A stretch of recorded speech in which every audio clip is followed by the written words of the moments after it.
Today, I'm going to talk about what's new in the Nikon Z7 II and if it's a worthy upgrade to the Z7 I.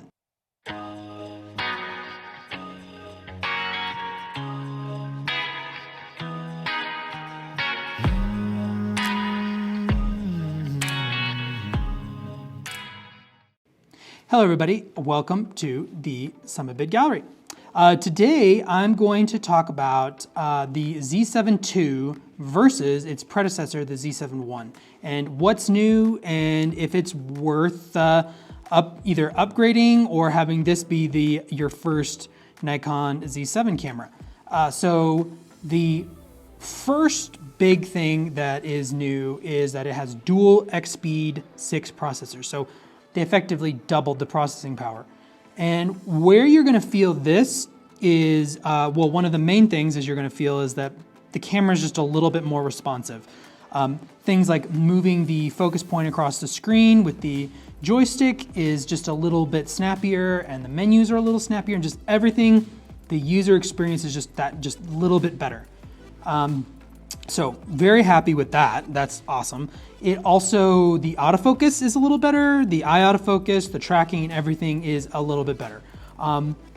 I would say it's probably still not quite up to the Canon, Sony, the new Canons and new Sonys, but it's still really good and very, very usable. So yeah, happy with that. It also has a much deeper buffer. I'm guessing this is something to do with the processor.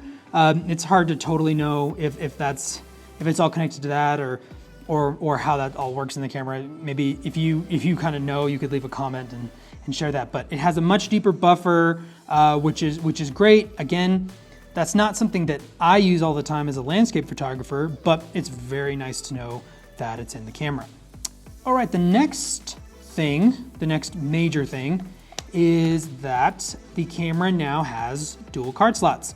Or maybe the better way to put it is that they added an SD card slot. So the original Z7 had a single XQD card slot that was upgraded to CF Express, which I have a CF Express card in there now. And they basically added a SD card slot. So it allows you to either do backup or overflow, or you can write video to one and stills to the other, or you can do RAW to one and JPEGs to the other. There's a lot of options, your typical dual card slot stuff. In some ways, would it be nice to have two of the same kind of card? Yeah, although, sometimes it's nice to just be able to pull out the SD card and stick it in an SD card reader. There's just more likely you have one lying around or plugged into a computer or, into your phone if you need to do that. So, it's nice having the two different media, I guess. I think that's kind of a who you talk to as to whether that's worth it. But yeah, so it's a very nice to have thing. It's not really changed my workflow per se because, I'm a landscape photographer. I don't necessarily have to have everything backed up like a wedding photographer would or an event photographer. So yeah, that's kind of where I'm at with that. But yeah, a nice to have thing. Next, upgrade is that the Z7 II can take a battery grip, which is I don't have. It's actually very hard to get right now. They're on back order. I've been checking fairly often because I would like to have one. I'm kind of a battery grip guy. I enjoy it. Like I shoot a lot of handheld panos, so you can kind of understand why a battery grip would be super nice for that.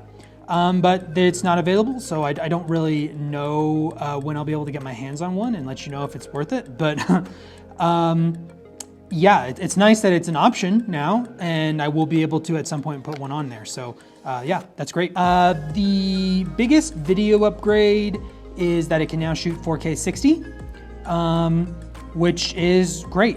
I haven't used that really yet. I don't shoot a lot of slow-mo video, and we don't film our regular videos in 4K 60. So, it's not something I've used yet, but it's really nice that it's in there. If I do need to grab some B-roll or stuff like that, it's really nice that I can just, throw it on.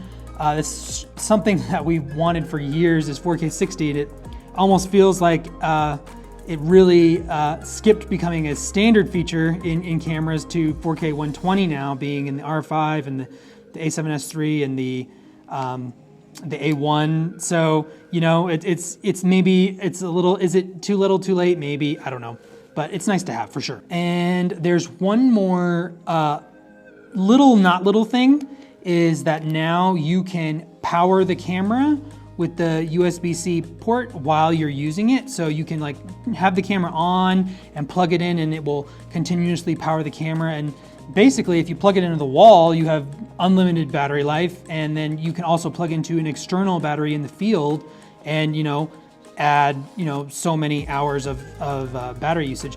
You could charge the original Z7, but you couldn't actually use the camera while it was plugged in. So it would just, when you turned it on, it would switch back to battery power. So, you know, that's really nice. In some ways, that's been one of the things that I've actually used and noticed the most in the Z7 II. So it's a little thing, but it's a detail that has helped my workflow. So what's my conclusion? Well, if you are an original Z7 owner, the good news is that the image quality is exactly the same, which is great because the image quality off of the original Z7 is fantastic. I love those files. I've talked about it in the video when I covered kind of my my introduction and use of the Z7 and the Nikon Z system. So I love the files and they're identical. Once you pull the card out of the camera and plug it into your computer, then your experience is going to be exactly the same. They're not going to be different. So if you're a existing Z7 user and you're happy with your Z7, I think that it's probably, you know, you're good to wait for a more full update to the Z7, something like the Z8 or something like that, which may be coming at some point.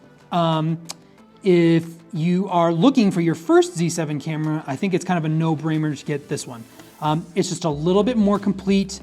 It's more responsive. It has that extra card slot, and you know, the autofocus is a little more reliable. You know, it's just all these little things add up to it being a more complete camera. So I think it's kind of a no-brainer to spend a little bit extra to pick up the two if you're looking for your first one. So yeah, that's kind of where that's at. If this video was helpful for you or you enjoyed it, please hit that like button. It really helps us out. And subscribe for more great camera and landscape photography content. And we'll see you on the next adventure.